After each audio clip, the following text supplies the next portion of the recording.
you want to do. And then you make those politicians then go to the third floor. The third floor is your political, it is your court system, your police system. And make those politicians on the second floor control the politicians to quit shooting black kids on the street and mistreating and cat and beating black folk. You control the court system so they won't be getting 40 years in jail for having marijuana and all that kind of stuff. You got it. So your second floor controls your third floor, your courts controls your judges and stuff. Just like I'm talking about with Trump and all that. Then the fourth floor, what you get into is media. You take your money off the first floor and you buy media. You got about 12,000 radio stations in the United States. Black, out of that 12,000, black folks that owns a major portion, at least 15% of them. You got 12,000 cable systems. Blacks don't own it, basically none of them, Holly. You have 5,000 daily newspapers. They don't own a damn daily newspaper. You got 5,000 TV stations. Blacks might own one some places too, at the best. You don't own, in other words, black folk own 35 thousandths of 1% in media. You don't own media, you can't communicate, you can't organize, you can't motivate. And so that's the structure. If you want to build your wealth and power, that's how you do it. You spend and once you build that economy, spend your money with your own people, make it bounce 8 to 10 times. In this country right now, Hispanics, let's take Hispanics. Hispanics bounce their money on an average of 6 to 7 times in Mexican time, little Havana, little Cuba. White folks typically bounce their money 8 to 12 times. Arabs and Asians bounce their money about 13 or 14 times. Jews bounce their money about 18 times. Black money doesn't bounce once. As soon as a black person gets paid, he runs straight to somebody else's business and gives them their money. That means they go bankrupt every night.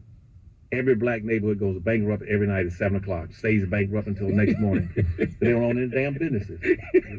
When the white man or somebody else closes their doors, they go bankrupt.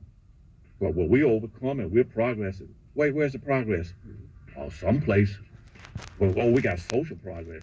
What was the fifth floor? I think I might have missed that. I missed it. You said economics, politics, politicians, media. Education on top. Education. All right. And again, the fifth floor was education.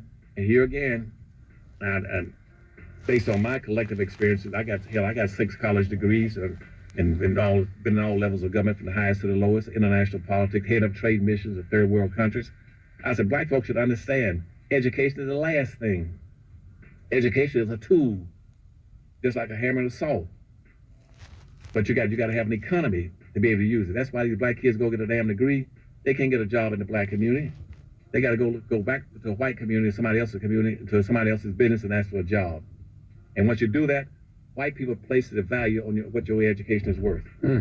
That's why I can go past McDonald's and Burger King, got black kids there with master's degrees, mopping floors and working as clerks with degrees, college degrees in Burger Kings and McDonald's. You understand what I'm saying? Because they've got master's degrees, but they mastered nothing. And so because we don't have an economy. See, when a kid graduates from school, the first thing you do, he should be able to go back to his own community and start building businesses and industries and drawing money into his community and holding it. And see, the Asians learn that way back, and they learn it very quickly. That's why they come in, they figure out after 5th year in school, meaning after they graduate with a degree, they work at a job, 2 or 3 jobs, by 5 years. By the 6th year, they're going to have their own factories and industries, businesses. Right. That's why 1 out of every Asian has a business. 1 out of every 35 whites have a business. 1 out of every 53 Hispanics have a business. Only 1 out of about 105 blacks have a business. Wow.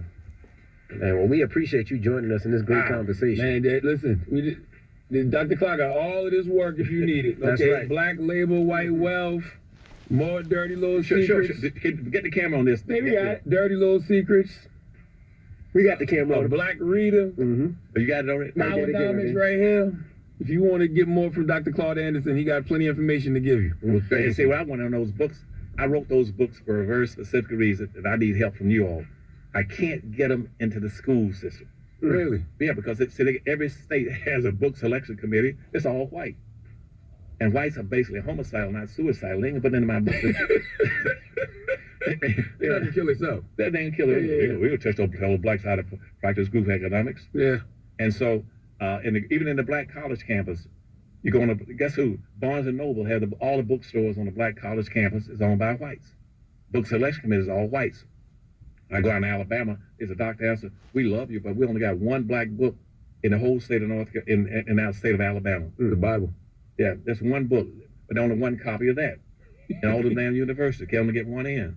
And I said, but I want my books in all the charter schools, the public schools. They can't get them in there. And what I like to do, if y'all don't mind, and I apologize if it's something that you wouldn't want to do, I want to publicize across this nation that the Breakfast Club, they're going to push like hell to get these books into these schools and say, sir. We don't want just reading white books. Let's do it. Absolutely. Okay. Now, can I do that? And it's Yes, okay. sir. Okay. We gonna keep all of this in. They gonna see it themselves. We gonna put this out. I gotta spend more time talking about you guys. Dr. Claude, Dr. thank you. Claude, Yeah, no, thank y'all. It's the Breakfast And Club. believe me, I love you all. We love you back. Y'all know what it is.